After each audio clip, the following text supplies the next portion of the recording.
지난주에 우리는요, 또 예수님께서 씨앗 비유를 통해서 이 하나님의 나라의 그 비밀을 알 수 있는 그런 방법에 대한 그 말씀을 우리가 함께 나누었습니다. 바로 어떤 겁니까? 씨앗의 생명이 있냐 없느냐를 결정짓는 것. 그 원리가 바로 우리의 영적인 삶에서도 그대로 적용되는 비유의 말씀이셨습니다. 간단히 정리해 보면 농부가 밭에 씨를 뿌리듯이 이 예수님께서는 하나님 나라의 비밀이 담긴 바로 하나님의 말씀이란 그 씨를 모든 사람들에게 골고루 뿌려 주셨습니다. 그런데 말씀을 받아들이는 사람들이 가지고 있는 이 마음의 상태에 따라서 바로 말씀의 은혜를 잃어버리든지 아니면 더 큰 은혜 결실을 얻을 수 있다라는 그런 말씀이었습니다. 특히 씨가 많은 열매를 얻기 위해서 그 씨를 받는 밭이 좋은 땅이어야 하듯이 바로 하나님의 말씀이라는 이 씨가 우리 안에서 생명력을 얻기 위해서 우리가 노력을 해야 되는데 바로 우리가 날마다 하나님의 말씀을 읽고 또 그 가운데 기록된 하나님의 뜻을 알고 깨닫기 위해서 기도해야 된다라는 거예요. 그리고 그럴 때 성령 하나님께서 주시는 그 깨달은 만큼 믿음의 분량만큼 신앙의 그 성장의 만큼 하나님께 합당한 예배와 기도와 믿음의 행함을 통해서 우리의 믿음이 점점 자라가고 성숙되어야 한다라는 그런 말씀을 우리가 함께 나눴지요. 그리고 이어지는 오늘 본문의 말씀에서 예수님께서는 이 등불이라는 그 비유의 말씀과 또 예수님께서 말씀하시는 나의 가족, 예수님의 참된 가족은 누구인가에 대한 그 말씀을 우리에게 주십니다. 등불 비유 말씀이 시작되는 16절의 그 말씀을 이 원어 성경을 보면 이 번역본들에 쓰여 있지 않는 그러나 벗이라는 의미를 가진 바로 헬라어 그 역접 접속사가 사용된 것을 볼 수가 있습니다. 이것은 무슨 뜻이냐면 바로 등불 비유가 뭐예요? 앞에 나와 있는 그 말씀, 무슨 말씀이에요? 이 씨앗 비유의 말씀과 연관된 말씀이라는 것을 의미한다라는 거예요. 즉 예수님께서 씨앗의 그 비유에 대한 그 말씀을 다 해주시고 15절에 좋은 땅에 있다는 것은 착하고 좋은 마음으로 말씀을 듣고 지키어 인내로 결실하는 자니라 라고 말씀하신 후에 뭡니까? 그 다음에 16절을 보면 누구든지인데 원어에서는 그러나 누구든지 등불을 켜서 그릇으로 덮거나 평상 안에 두지 아니하고 등경 위에 두나니 이는 들어가는 자들로 그 빛을 보게 하려 함이라 라고 말씀하셨다라는 거예요. 예수님께서 이러한 접속사 사용을 통해서 이 하나님 나라에 대한 그 말씀을 이 등불 비유를 통해서 주신 그 이유는요, 바로 등불 비유에서 주신 그 하나님 나라의 그 비밀에 대한 그 말씀이 바로 씨앗 비유에서 주신 것과는 좀 다른 내용의 것이라는 것을 우리에게 암시해 주기 위함이었습니다. 즉 씨앗 비유를 통해서 주신 하나님 나라의 비밀은요, 어떤 비밀이었습니까? 바로 10절의 말씀처럼 소수의 사람에게만 알도록 허용된 말씀이었다라는 거예요. 우리 같이 한번 10절을 읽어볼까요? 시작. 이르시되 하나님 나라의 비밀을 아는 것이 너희에게는 허락되었으나 다른 사람에게는 비유로 하나니 이는 그들로 보아도 보지 못하고 들어도 깨닫지 못하게 하려 함이라. 뭡니까? 모든 사람들에게 하나님의 말씀을 선포하셨어요. 하지만 모든 사람들이 그것을 보고 그것을 들어도 뭐예요? 아는 사람들은 소수의 사람들이다라는 거예요. 그런데 반면에 16절에서 예수님께서는 바로 하나님 나라로 비유되는 이 등불에 대한 그 비유를 통해서 하나님 나라에 대한 그 비밀이 이 세상의 모든 사람들에게 드러나게 될 것이다 라는 그런 말씀을 주시게 됩니다. 그런데 우리는요, 동일한 하나님의 나라에 대해서 말하고 있는 이 두 가지 그 비유를 보면서 예수님의 그 말씀이 참 일관성이 없다라는 그런 생각을 가질 수가 있습니다. 왜 그렇습니까? 조금 전만 해도요, 그러나라는 그 접속사를 보면 예수님께서 씨앗 비유를 한 다음에 뭐 며칠 후에 그 등불 비유를 한 것이 아니라 바로 얘기하셨다는 거예요. 그래서 조금 전만 해도 씨앗 비유를 통해서 하나님 나라의 그 비밀은 바로 12 제자와 같은 그 소수의 사람들에게만 알도록 허락된 것이다 라고 말씀하셨던 그 예수님께서 얼마 지나지 않아서 바로 이제는 이 등불 비유를 통해서 하나님 나라가 모든 사람들에게 드러날 것입니다 라는 그 말씀을 주셨기 때문입니다. 하지만 하나님께서 말씀하신 이 두 가지의 비유는요, 하나님의 그 나라에 대해서 뭐 서로 대치되는 그 말씀이 아니라 바로 예수님의 제자들이 감당해야 할 그 복음에 대한 역할, 그들이 그 복음을 전할 그 일꾼으로서 자라야 갖춰야 될 모습, 그들이 얻게 되는 그런 영향력에 대한 그 말씀이었고, 또 예수님을 비롯하여 제자들이 행할 복음의 사역이 나중에는 어떻게 큰 영향력을 이 세상에 끼칠 것이다 라는 것에 대한 그런 말씀을 하신 것이었습니다. 먼저 예수님께서는요, 제자들에게요, 제자들로 하여금 너희들은 올바른 역할을 감당해야 된다라는 것을 말씀하십니다. 우리가 이 두 가지의 비유를 통해서 예수님께서 말씀하시고자 하는 그 뜻이 무엇인가라는 것을 올바르게 알기 위해서는요, 반드시 예수님께서 이 두 가지의 비유를 도대체 어느 사람들에게, 누구에게 말씀하셨는가에 대한 것을 우리는 반드시 알아야 됩니다. 왜냐하면 여러분, 모든 말과 모든 글, 모든 편지에는요, 뭐가 있어요? 글을 쓴 저자, 발신자가 있고, 또 그 글을 읽는 대상, 수신자가 있다라는 거예요. 그래서 저자는 뭡니까? 자신의 글을 읽는 사람들을 생각하면서 그들이 필요한 거, 그들에게 말하고 싶은 거, 그들에 대한 그 감정을 다 담아서 쓰는 글이 바로 편지고, 글이기 때문에 바로 이 성경도 이해하려면 이 저자인 예수님께서, 말하는 예수님께서 듣는 누구에게 이 말씀을 하셨는가라는 것을 우리가 알 때에 바로 본문의 말씀을 우리가 분명히 알 수 있다라는 거예요. 이에 대한 그 사실을 우리가 분명히 알기 위해서는요, 우선 예수님께서 비유에 대한 말씀을 누구에게 하셨는지를 이 본문을 통해서 우리는 찾아볼 필요가 있습니다. 이 비유의 말씀이 나오기 전에 상황을 기록한 이 누가복음 8장 1절에서 3절, 그리고 동일한 이 비유의 말씀이 기록된 마가복음 4장 1절에서 2절을 보면 누가 나옵니까? 이 대상자, 수신자, 대상자. 성경을 보면서 얘기하셔야죠. 12제자 라는 거예요. 12제자. 그리고 오늘 8장 8장 3절에 보면 그 대상들이 누굽니까? 거기 모여 있던 사람, 헤롯의 청지기 구사의 아내 요한나와 수산나와 다른 여자 성도들이 그 자리에 있었다는 거예요. 그러니까 그 소수 사람들에게만 이 말씀을 바로 예수님께서 하셨다라는 것을 우리는 분명히 알 수가 있습니다.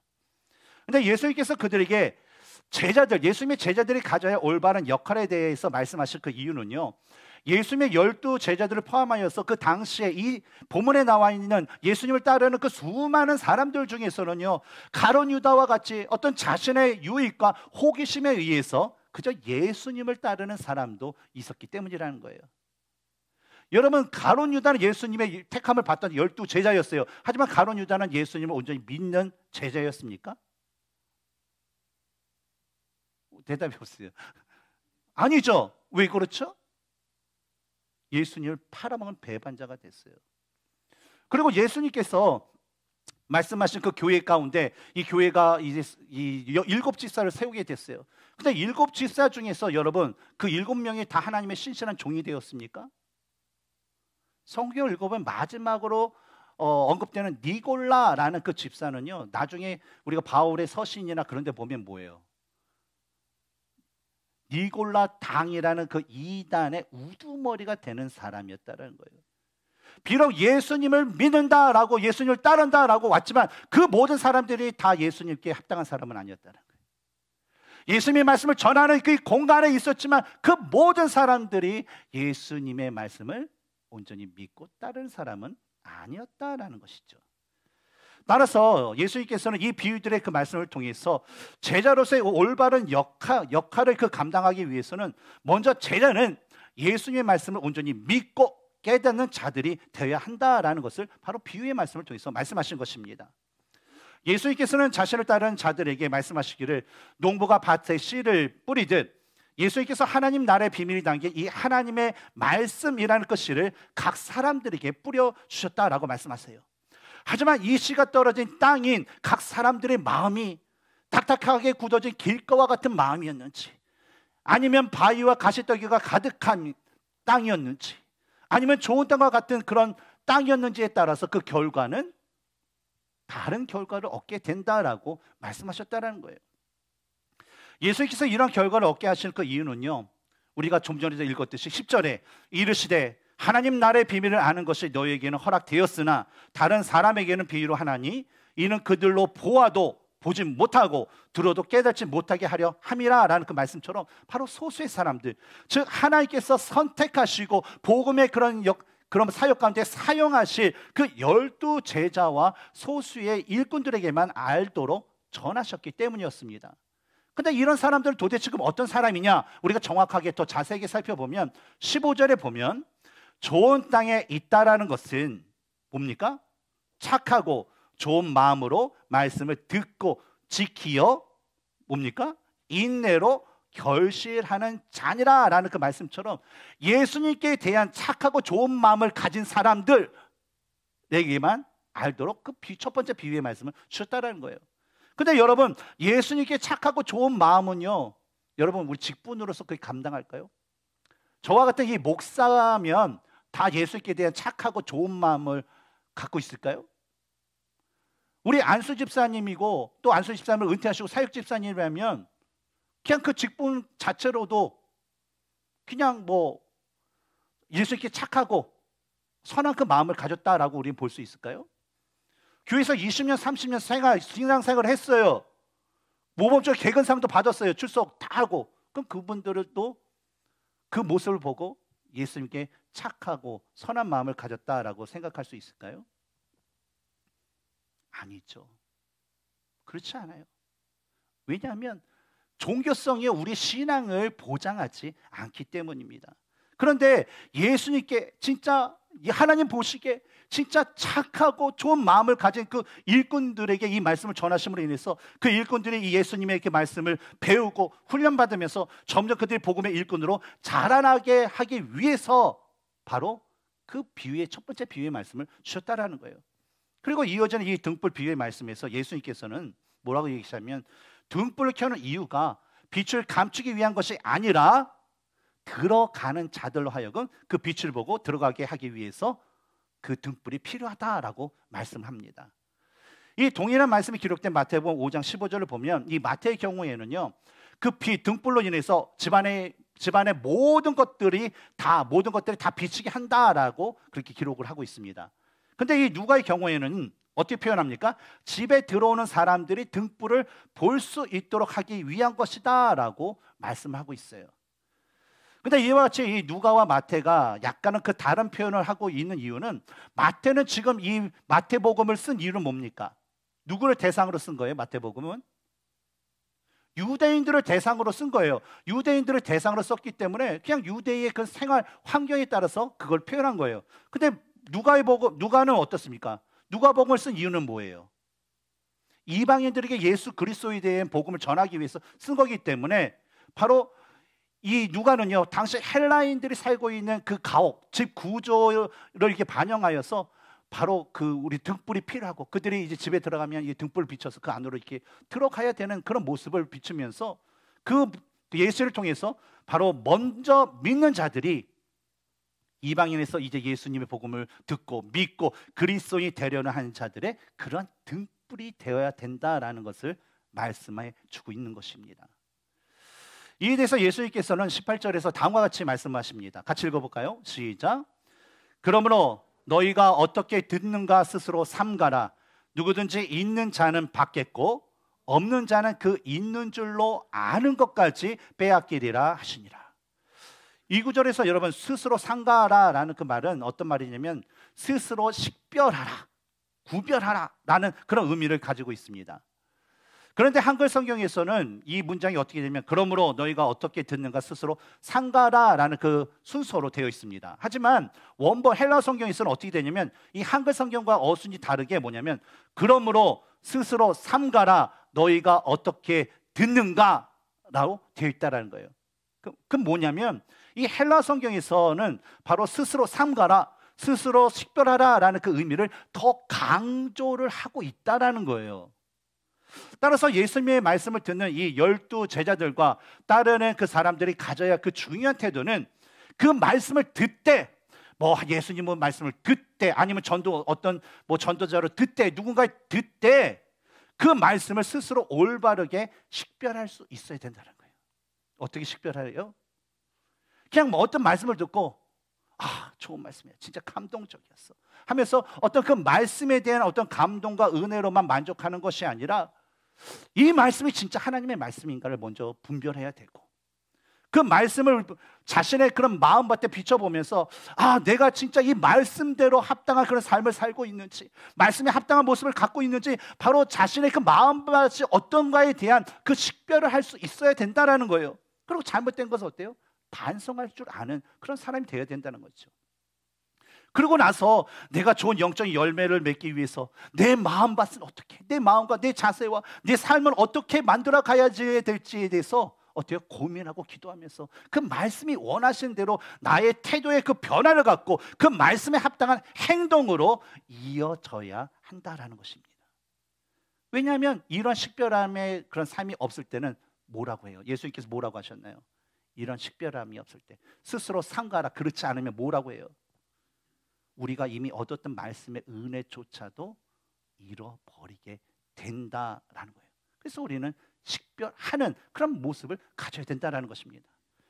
따라서 그리스도의 복음을 깨닫고 먼저 믿는 자들이요, 바로 자신의 모습을 먼저 되돌아보고 고치고 말씀대로 행하면서 예수님을 믿지 않는 자들에게 올바른 그 복음과 믿음의 삶이 무엇인가를 보여주면서 그들을 바로 예수님의 품으로 하나님의 길로 인도할 수 있는 그런 빛의 역할을 감당해야 할 것입니다. 여러분, 오늘날에도 예수님께서는 그리스도인 우리들에게 하나님 나라의 그 비밀이 담긴 바로 이 복음, 바로 이 성경의 말씀을 통해서 이 복음이라는 것을 우리에게 주셨습니다. 그렇다면 이 복음을 받은 우리들이 해야 될 일은 뭡니까? 우리가 방금 전에 얘기한 것처럼 우리 마음밭이 어떠한지를 살펴보아야 돼요. 그리고 받은 말씀을 어떻게 삶에서 내가 행할 것인지에 대한 그 고민을 바르고 우리가 기도를 통해서 해야 된다는 거예요. 먼저 복음을 온전히 받기 위해서는 어떻게 해야 된다고 했습니까? 어떻게 하면 될까요? 우리가 온전한 밭을 받기 위해서 하나님의 말씀을요, 하나님의 말씀으로 받아들이는 태도와 마음과 모습이 있어야 된다는 거예요. 여러분, 성경을 읽을 때에 그 성경에 기록된 그 하나님의 뜻을 온전히 알기 위해서는요, 여러분, 성경에 기록된 말씀들을 통하여서 그 뜻을 온전히 분별해야 됩니다. 우리가 많이 들어봤잖아요. 성경은 성경으로 해석해야 된다.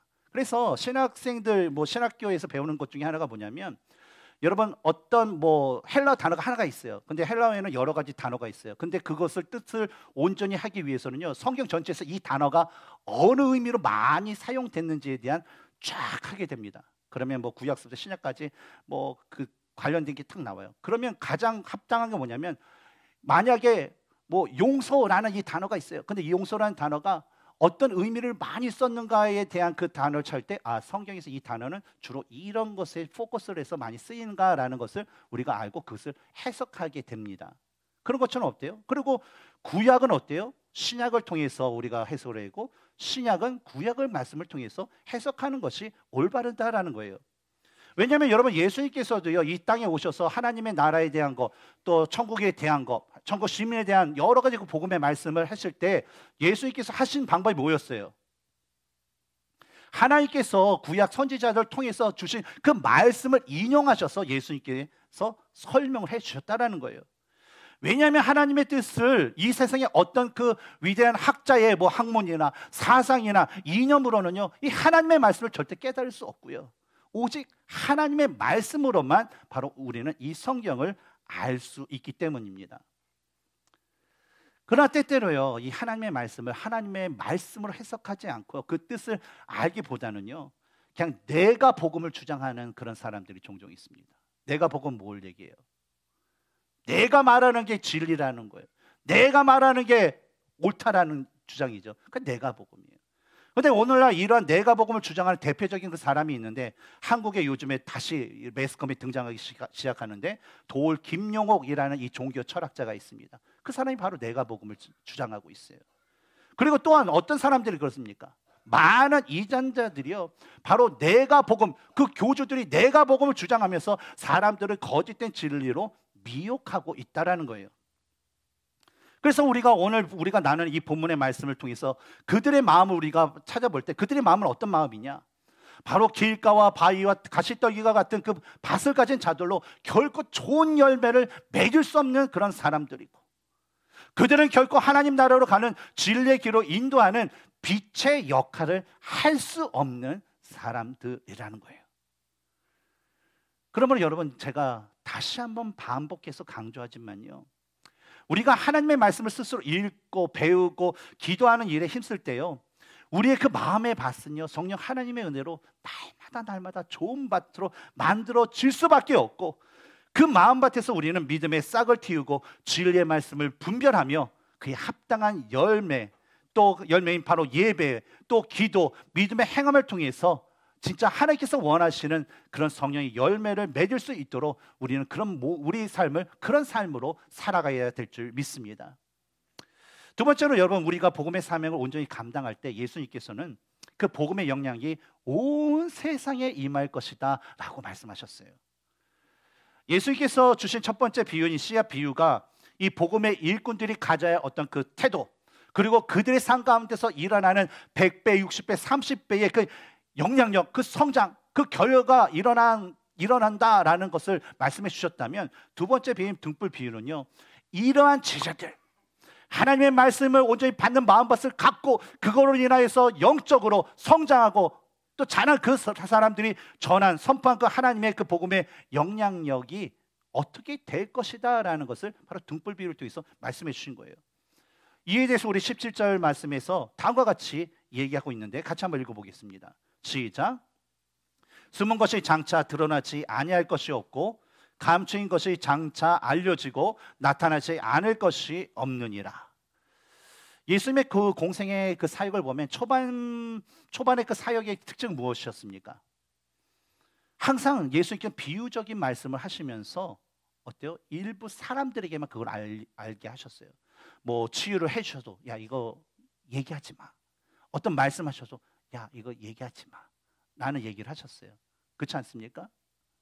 그리고 예수님께서는요, 이 말씀을 가지고 앞으로 계속적인 어떤 사역과 가르침을 통해서 제자들, 그 소수의 사람들을 또 가르치고 훈련시키고 그들이 믿음에 자라게 하시면서 그들로 하여금 복음을 전파하게 하셔서 하나님의 그 나라의 그 비밀을 장차 드러나게 하시겠다라고 말씀하셨습니다.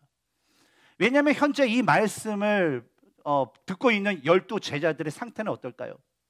누가복음에 이제 전반도 안 되는 그 본문 가운데 나오는 이 12 제자들이 예수님의 말씀을 듣는 이 12 제자들의 그 상태는 온전했을까요? 믿음에 완전했을까요? 그렇지 않았어요. 그들은 믿음에 온전치도 않았어요. 그리고 믿음에 자라지도 못했어요. 그러니까 예수님께서 십자가에 또 달려 돌아가시기 전에 어때요? 제자들은 다 도망가고 다 부인하고 예수님이 죽자 다 숨어버렸죠. 우리가 나중에 함께 나눌 기회가 있겠지만 예수님께서 등불이 모든 것을 나타낼 것이다 라고 전한 이 말씀은요, 바로 나중에 제자들이 그 오순절 그 마가의 다락방에서 성령 하나님의 임재를 받고 성령 하나님의 그 능력으로 복음을 전할 때에 그들의 복음이 바로 예루살렘과 유대와 사마리아와 땅끝까지 이르게 되고, 또 그런 복음의 그 선포로 인해서 예수님을 통해서 얻게 되는 하나님 나라의 그 비밀, 바로 구원에 대한 그 비밀이 모든 사람들에게 드러날 것이다 라는 그 의미를 담아서 바로 이 비유의 말씀을 주신 것입니다. 오늘날에도 예수님을 구세주로 믿는 우리 모두, 그럼 우리 모두도요, 바로 세상의 모든 사람들에게 복음을 전하여서 그들에게 하나님 나라에 대한 비밀이 드러나게 하는 일을 감당해야 됩니다. 그래서 우리는 뭐예요? 에베소서의 말씀을 보면 우리는 어떤 직분을 갖고 있습니까? 복음 전하는 자로서의 그런 사명을 갖고 있는 그 직분을 받은 사람들이라는 거예요. 마태복음 28장 19절과 20절에도 뭡니까? 너희는 가서 모든 민족을 제자로 삼아 아버지와 아들과 성령의 이름으로 침례를 베풀고 내가 너에게 분부한 모든 것을 가르쳐 지키게 하라라는 거예요. 명령이라는 거예요. 근데 여러분들이 생각하기에 여러분들은 이러한 사명을 완수할 수 있다라고 여러분 믿으십니까? 혹시 여러분 자신이 가진 어떤 능력이 없고 가진 것이 없다라고 해서 나는 불가능해 라는 그런 생각을 혹시 갖고 계시지는 않나요? 지난 금요일 날 우리 한인들에게, 한국 사람들에게 아주 기분 좋은 그런 날이었습니다. 아주 중요한 날이 있었는데 어떤 것이었죠? 바로 포르투갈과의 그 월드컵 16강 진출을 여부를 가로짓는 그런 아주 결정적인 그런 시합이 있었습니다. 사실 이 한국이 포르투갈과의 그 경기에서 이길 확률은요 거의 20% 안팎이었어요. 그리고 한국이 16강에 진출한다라는 것은 그냥 10%, 11% 그 안팎이었다라는 거예요. 왜냐하면 뭐 각 나라, 포르투갈과 한국의 팀의 그 구성된 그 나라를 이렇게 선수들을 비교해 봐도요 실력 차이가 있어요. 연봉이 그걸 딱 나타내 주잖아요. 그리고 피파 랭킹을 봐도 어때요? 차이가 많이 나요. 그러니까 어때요? 이러한 예상은 당연한 것이었습니다. 더욱이 이 한국팀의 공격과 수비의 핵심이었던 누구죠? 손흥민과 김민재 선수 같은 경우에 부상을 당했고, 급기야 김민재 선수는 이 중요한 마지막 이 3차전 경기 진짜 여기서 이겨야 되는데 그 선수가 출전을 못하게 되었어요. 그러니까 뭐 승리는 점점 멀리 떠나가는 거죠. 그러니까 많은 전문가들과 사람들이 한국이 포르투갈을 이기고 그리고 가나와 우루과이를 제친 후에 포르투갈과 함께 이 16강에 올라갈 것이다 라는 그 생각은요 사실 우리 한국 사람들은 그래 꿈은 이루어진다 하면서 하면서 우리가 바랬지, 사실 우리나라 사람 외에는요 불가능하다라고 생각해서 기대도 안 했어요. 근데 여러분 결과는 어떻게 됐죠? 어떻게 됐나요? 연장전 8분을 남겨놓고 5분 6분이 지난 후에 손흥민 선수가 50에서 70m를 단독 드리블로 해서 기가 막힌 어시스트를 하고 골 넣는 장면, 그 보신 분 한번 손 들어보세요. 많이 보셨을 거예요. 저희 집에도 저도 이제 죄송한 얘기지만 이 교회 낮에 업무 시간에 봤습니다. 죄송합니다. 예, 이해해 주실 것이라 믿어요. 봤어요. 그 끝나고 나서 우리 승재가 전화 왔습니다. 자기도 수업이 없어서 자기 기숙사에서 혼자 봤는데 한국 대단하대요. 그러고 나서 우리 지민이와 준지한테도 이 기쁜 소식을 알려줬죠. 우리 아내도 열심히 일하냐고 못 봤을 것 같아서 우리 한국이 1대1 이겼다 그랬더니 아내가 얘기하고 우리 사무실에 틀어놨어. 그러고 우리 지민이는 또 이렇게 사진을 보내왔어요. 뭐냐면 오케스트라실에 있는데 연주가 다 끝났으니까 할 게 없는 거예요, 공연을. 근데 선생님이 아예 틀어놓고 그거 보는 거예요. 그 준재도 봤대요. 넌 어떻게 봤냐 그랬더니 수업 시간에 자기 친구가 팍스 스포츠에서 그거 크롬북으로 보고 있는데 자기 옆에서 봤대요. 아마 대부분 다 봤을 거예요. 근데 어떻습니까? 바로 선수들이 그동안 흘린 눈물, 땀, 그 승리에 대한 아주 강력한 큰 그 갈망이 바로 16강에 진출하는 꿈을 이루게 되는 것을 우리는 경험하게 되었습니다.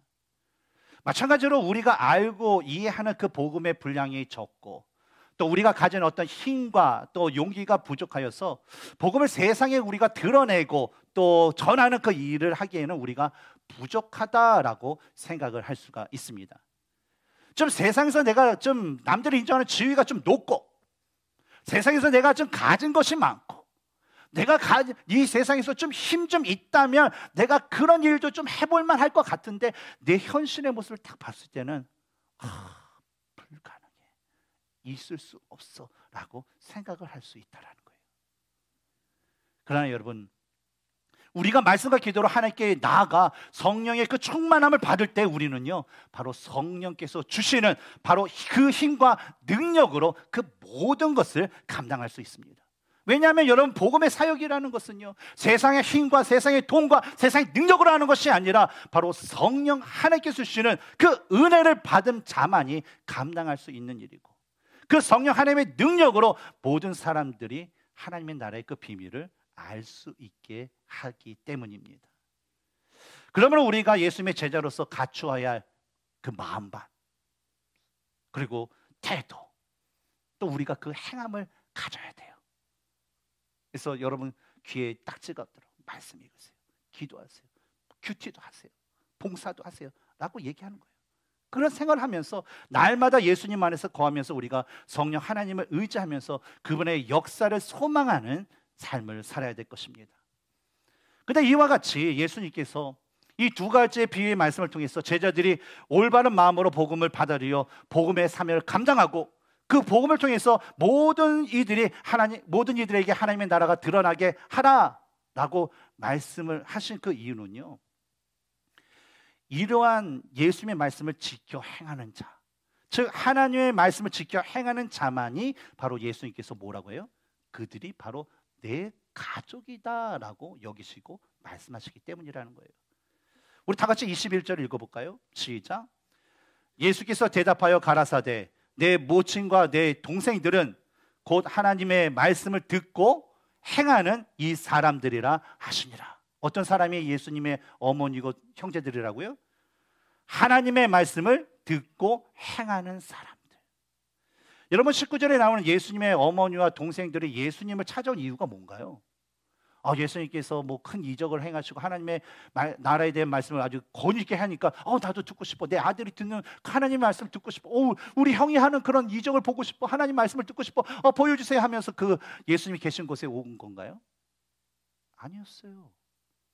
아니 집안에서 멀쩡하게 30년 동안 멀쩡하게 얌전하게 자랐던 아들이 갑자기 밖에 막 돌아다니더니 뭐 하나님 나라는 뭐 어떻게 복 있는 사람 어떻게 하고 뭐 병 고치 귀신하다 그래 귀신 따고 뭐 병 고친 사람 병든 자를 고치는 그 일을 하는 거 뭐 그런 소문이 들려요. 근데 이와 더불어 들리는 게 뭐냐면 유대 그 종교 지도자들과 자꾸만 충돌하고 있다라는 그 소식이 계속 드는 거예요. 그 어떤 제사장이 잠깐 예수 우리 아들을 죽이려고 한다 뭐 그런 얘기. 그러니까 어때요? 이런 사태 이런 것을 보고 그것이 우려해서 혹시 우리 아들이 이 유대교에서 출교 당하지 않을까? 우리 아들이 혹시 또 그들에서 좀 상하지 않을까라는 그런 염려 때문에 어때요? 이 예수님을 그냥 설득해서 집으로 데려오기 위해서 바로 그 자리에 온 것이었습니다. 근데 이 장면에서 우리가 배울 수 있는 그 한 가지는요, 예수님께서 인정하는 가족은 누구인가라는 거예요. 여기서 말하는 예수님께서 인정하는 가족이라는 것은 어떤 혈연적으로 이어지는 그 관계도 아니었어요. 어떤 공간 안에 함께 지내는 그 사람도 아니었어요. 누구였습니까? 바로 하나님의 예수님의 말씀. 그 하나님의 말씀을 듣고 행하는 자들이 예수님의 가족이라는 것이에요. 그리고 이 본문의 말씀 외에도요, 하나님과 예수님께서 말씀을 지켜 행하는 자들이 자신의 백성이요 내 제자가 된다라고 말씀하신 그 말씀들은요, 사실 성경의 여러 곳에서 계속적으로 우리에게 주어지는 말씀이라는 것입니다. 여러분, 우리는 예수 그리스도를 중심으로 모인 유기체적인 그런 믿음의 공동체입니다. 유기체적인 그 관계라는 건 뭡니까? 서로 떨어질 수 있는 관계라는 거예요. 어떤 건가요? 떨어질 수 없는 관계라는 거예요. 서로 연결되고 결합되어 있기 때문에. 떨어지면 그래서 어때요? 죽는 거예요. 그러니까 정상적인 삶을 살 수 없다라는 거예요. 그래서 여러분, 제가 김도 집사님 뭐 떨어질 수 있어요, 없어요? 네? 떨어져 괜찮아요? 떨어질 수 없어요. 떨어지면 안 돼요. 제가 우리 윤한주 형제님하고 제가 떨어질 수 있는 관계 아니에요. 떨어질 수 없다라는 거예요. 제가 이정 집사님하고 떨어질 수 있는 관계라는 거예요, 아니에요? 제가 뭐 맛있는 거 뺏어 먹는다고 해서 떨어질 수 있는 관계 아니에요. 없다는 거예요. 제가 이조 집사님하고 떨어질 수 있는 관계 아니에요. 떨어질 수 없는 관계라는 거예요. 바로 그것이 바로 우리 라이프 공동체라는 것입니다. 특히 우리는요, 하나님께서 세우신 이 라이프 교회라는 그 공동체가 하나님이 기뻐하시는 교회, 성도가 행복한 교회가 되기 위해서 말씀을 중심으로 하나님과 이웃을 사랑하며 생명을 살리는 실천하는 그런 사역에 우리는 한 마음으로 하나가 되어 노력을 해야 합니다. 말씀 중심의 그 사역을 근본으로 하여서 사랑을 실천하고 또한 잃어버린 영혼들을 살리는 믿음의 행함을 바로 사역의 중심으로 여기면서 예배와 기도와 목장 모임과 모든 성경 공부를 통해서 모든 성도들이 하나님과 성도들을, 교회를 온전히 섬기고 복음을 삶과 사역을 통해서 모든 사람들에게 전하는 그런 성도들이 되어야 할 것입니다. 오늘부터 우리는 새로운 회개 연도를 맞이하여서 새로운 리더십들과 또 재직들을 그 중심으로 이제 모든 성도들과 함께 하나님께 주신 그 말씀대로 살기에 더욱더 열심히 노력하며 또 성령 하나님의 은혜를 통해서 복음의 열매를 맺는 삶을 우리는 살아가야 할 것입니다. 지난 포르투갈과의 그 경기에서 승리를 하고 또한 가나가 우루과이에게 2점 이상 더 이상 추가골을 허용하지 않음으로 인해서 이제 극적인 월드컵 16강을 오른 후에 우리나라의 그 축구 선수의 자랑, 우리 손흥민 선수가 자기의 인스타그램에서 다음과 같은 그 글을 올렸습니다. 뭐냐면, 저희는 포기하지 않고 여러분들은 우리를 포기하지 않았습니다. 대한민국 사랑합니다. 여러분 기사를 통해서 많이 보셨죠? 앞으로 우리가 하나님 나라를 세우기 위해 노력하는 그 모든 믿음의 삶이요, 때로는요 너무나도 힘들고요, 어떻게 보면 말하기 편하지만 너무나 좀 짜증나고 좀 답답하고 힘들어서 그냥 포기하고 싶을 때가 여러분 수없이 많이 찾아올 거예요. 그러나 여러분이 행해야 되고 살아야 되고 가져야 할 그 믿음의 삶, 믿음의 모습을 여러분 절대 포기하지 마시기 바랍니다. 왜냐하면 하나님께서도요 여러분들을 절대 포기하시지 않기 때문입니다. 그래야 해서 1년이 지난 이 시간에 우리가 다시 모여서 그동안 하나님께서 주신 그 복음의 열매를 통해서 우리가 하나님께 다 같이 감사하고, 또한 이런 열매를 맺기 위해서 함께 노력한 형제 자매들과 수고하셨어요. 진짜 당신은 축복의 사람이에요 하면서 우리 격려하고 축복하면서 우리 다음과 같은 고백을 하는 우리 모두가 되었으면 좋겠습니다. 어떤 고백이냐면요, 우리는 믿음의 삶을 포기하지 않았고 하나님도 우리를 포기하지 않으셨습니다. 하나님 사랑합니다. 사랑하는 성도 여러분, 이러한 소망을 가지고 우리에게 주어진 그 한 해도 하나님 나라를 위해서 교회와 성도들을 힘써 섬기며 믿음의 삶을 살아가기에 힘쓰는 저와 여러분이 되기를 주님의 이름으로 축원합니다. 함께 기도하겠습니다.